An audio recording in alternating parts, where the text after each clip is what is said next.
Hello friends, welcome to our AIMS Today YouTube channel. In today's IIT JEE NEET Foundation class from physics subject, measurement topic we are going to continue. So let's learn about derived quantities in this video. When a physical quantity expresses itself in terms of two or more other fundamental physical quantities, so then it is considered as a derived physical quantity. Means some of the physical quantities, they do not exist by their own.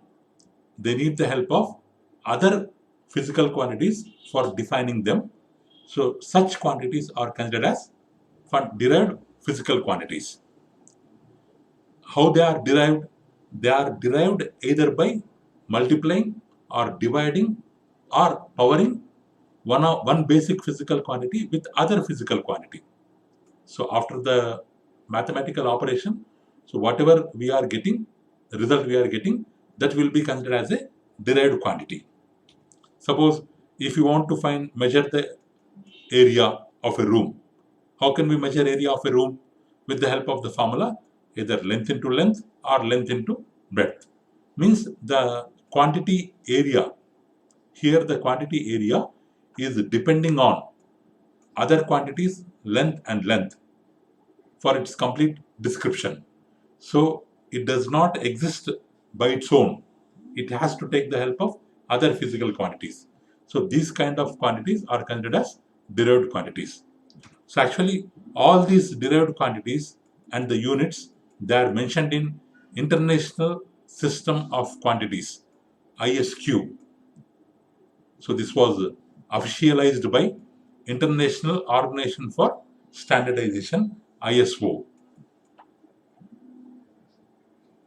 So the ISO has prescribed some of the quantities and officialized them under the name of ISQ.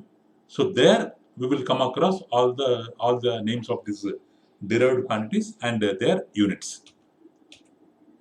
So derived units.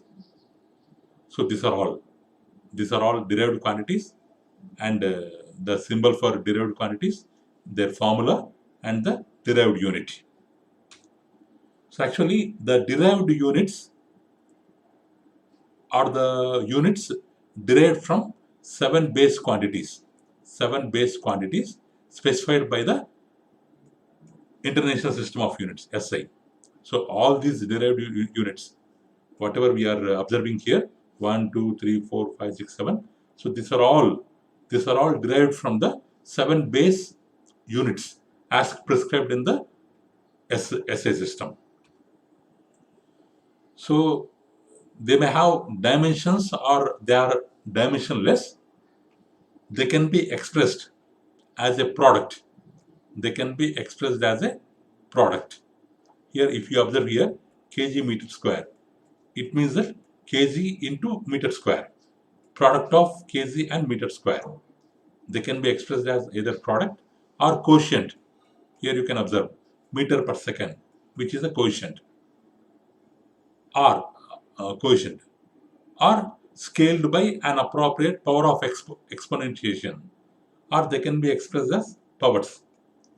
So like this, whatever derived units are there, they can be expressed as the products or as the quotients or as the exponents. So like that, we can express them. So like this, the SI system has mainly 22 derived units, special names for 22 derived units. Remaining all, they are the combination of all these 22 derived units. If you take a derived quantity like area, what is the symbol for area? A. What is its formula? Length into width. Or in the place of width, we can take length.